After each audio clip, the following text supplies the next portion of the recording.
Hi friends, David here from Learn Stage Lighting and Above AVL. And in this video, we want to look at this here. This is a new fixture from Volux, the Cuepar X1B. And we want to take a look at it today.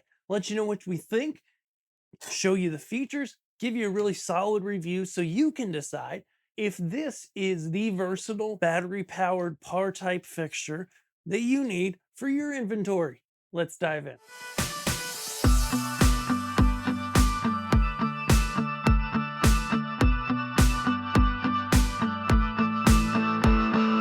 Okay, so Volux has been a favorite for a few years for us, and we've been dealers since early last year. And they've been.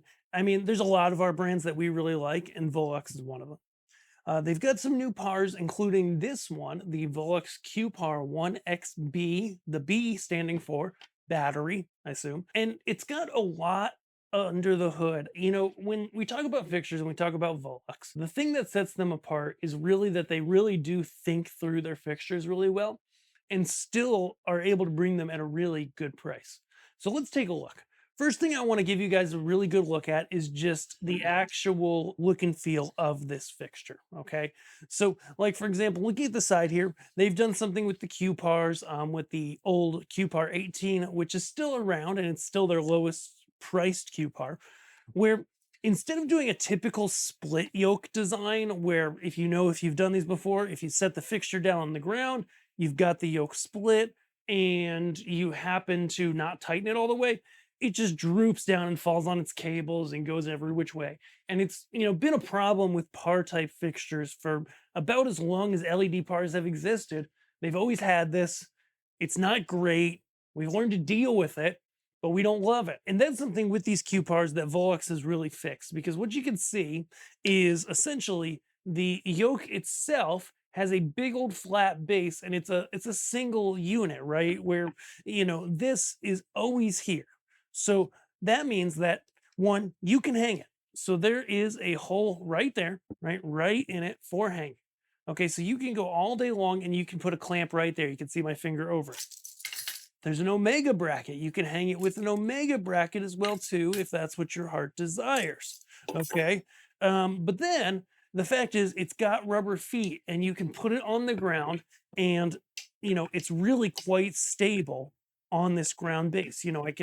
I can give it a pretty good push and it's not falling over, right? If you really try, and in most cases, say you're doing uplight duty, right? It's going to be like this, right? And it's really, really quite stable. And it takes a lot to push it down. So that's what, we've really liked about these Q pars from day one, is that yoke design.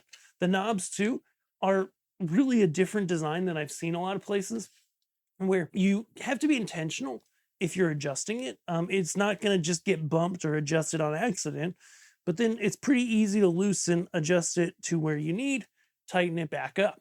Okay, let's take a look at the LCD. Whether you care about menus or not is going to depend, and I'm just going to put it in DMX mode because that is bright as all get up. It's the kind of thing that, if you're going to do a lot of configuration on a fixture, if you do gigs, if you run a production company, etc., having a good menu really matters because you're often using these things. So a couple things on that front. Number one is these are RDM compatible. So I've got the City Theatrical DMX Cat tester plugged in right now. It responds to RDM. It does a pretty good job.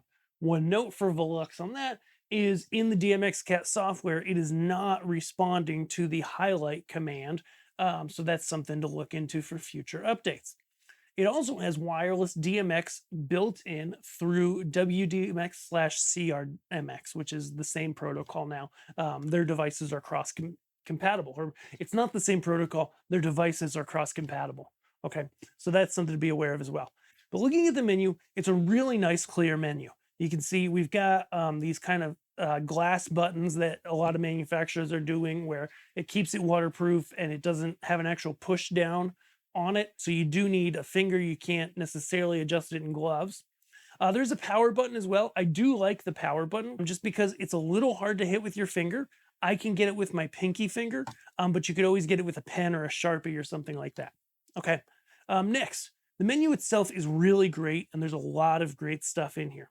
A few things I would note is, of course, wireless on and off, which even if you don't have wireless DMX, if you don't have a WDMX transmitter, but you want to use these, if you have a bunch of these, you can set one as the main and the rest as the slaves, right? It's like a master slave, where and I know that terminology is going away and for good reason, but it's still used pretty broadly because, that allows you to set one up and have it set the rest or do a chase or do a command the rest. So even if you don't use wireless DMX on a regular basis, fixture to fixture, you can.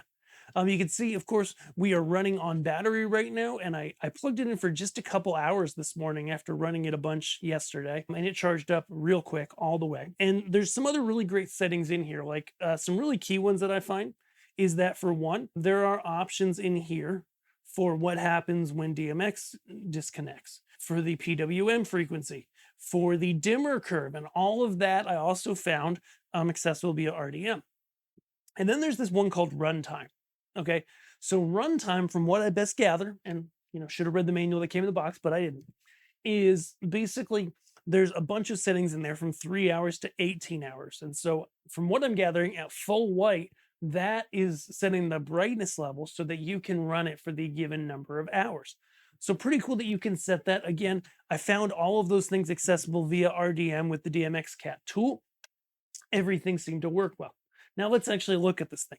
Okay, so it is a RGB amber mint.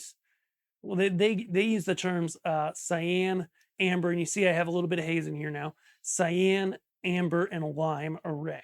Okay, and so that does some really nice things for you. Using those specific colors means that this fixture is able to not only make great colors but great flesh tones.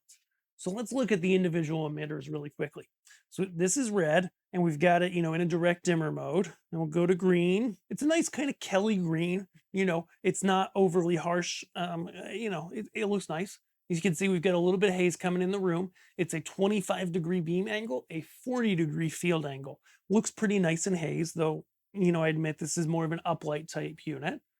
Blue is deep. It's definitely a deep blue, which helps you hit those purples. And the deep blue's there because we'll get to it. So as we start to get into the secondary emitters, we've got this cyan. So that really counters the deep blue really well. We'll play with that in a minute. Okay. Then we've got a lime, gives you those really good whites, those really high quality flesh tones. And then last, there is an amber for good quality reds. So essentially, when you have a fixture that is like this, that is red, green, blue, and then has cyan, lime, and amber, you basically get like an extra boost in every color range, which is the nice part that I found is like sometimes RGB lime fixtures do really well at whites, but might not do well in reds. When you have all 6 colors, they tend to do really well at all of them. In fact, if I just bring up all 6 channels, I've got this in a 6-channel mode, though there are a variety of modes. Okay, you get a really nice neutral white. Like you can see here, the color temperature is just a little bit, it's almost a little pinkish. It's almost a calibrated color temperature at daylight, which is what we run the studio at, what that studio front light is. Okay, and so then if I just literally take that and just minus red a little, I think we'll find that it white balances out. Yeah, we're gonna end up minusing blue, maybe a little more red actually. And you can see, yeah, we pretty much hit that daylight white point quite easily. And it looks really nice in the air. It looks really nice on a surface. You can see it looks good on my hand. It balances well. Of course, it's bright, but other than that, it looks really good. It's probably just a hair warmer than the studio lighting. Other things, oh, I've noticed there's a nice little safety cable loop here cast right into the metal of the fixture. That's cool. DMX 5-pin in and out, true 1 in and out. So even though it's a battery powered fixture, and yes, it has an on switch, you can plug it in and you can jump through to other fixtures. Again, having a battery, it's probably not a fixture you're going to use on a permanent installation, right? Not something you're going to use on a multi-day thing where they'd have to be plugged in all the time. But that's why they have their other model, the X2, which is on the floor over there, that we'll get to soon. Okay, but for now, what do we think? I mean, overall, it's a really great deal there. It has nice colors. They look nice. We're happy with them. We'll even shoot some B-roll of that here in a minute and include it in the video earlier. So it has really nice colors. I love the build of this thing. Is it the cheapest uplight on the market? No, but in the package, it's really, really comparable to a lot of other packages we have from other manufacturers that we really like. All in all, this is definitely a professional style, really high grade, waterproof outdoor or indoor uplight fixture that really, really, really crosses all the boxes and helps things work out nice. So check it out over at aboveavl.com. Check out our other review videos here. And anytime you need anything, audio, video, or lighting wise, you know your place to go. It's us, Above AVL. We would love to help you guys if you're looking for these, or if you're looking for something else, or maybe you watch this video and you're like, you know what? I don't know if that Cuepar is the right one for me or not. We'll help you find that out. We'll take a look at this. We can look at other options for you. Just contact us either by adding things to your cart and requesting a quote, or using our contact page. Thank you guys so much for watching, and we'll see you in the next video. Bye.